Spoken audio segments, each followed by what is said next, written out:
So I'm going to talk a little bit about like when I go out to the bars or when I'm in public and what people kind of say to me or what they don't say to me. When I go out to the bars, a lot of the times people won't notice that I'm missing an arm because sometimes it's really hard to tell, especially because people think that I have my arm in my sleeve the entire time, like I'm cold or something. And sometimes people point at me and they talk really loudly. Mind you, they're drunk. But it's still really hard to experience when you walk by a table and they're all talking about you, which isn't a big deal because I love to be noticed. It's not a lie. I do, however, care when people are kind of mocking me in a way, but I've come to learn to just understand that people are curious, and that is totally fine with me.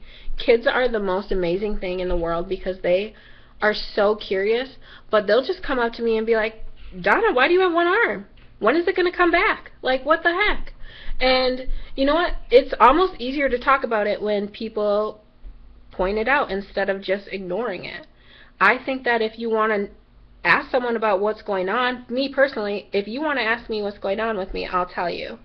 But it is kind of a big deal because it's summertime now and I feel like people always stare at me because I like to wear tank tops and I like to have my shoulders showing, and people stare at my amputation. It's not that big of a deal. It's a scar. I'm proud of it.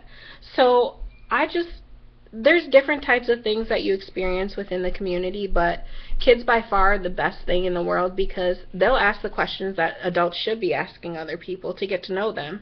And honestly, I think you should get to know the person first before you start getting to know what's wrong with them. So start looking past the differences and start recognizing people for who they are as their real person, their emotions and their personality.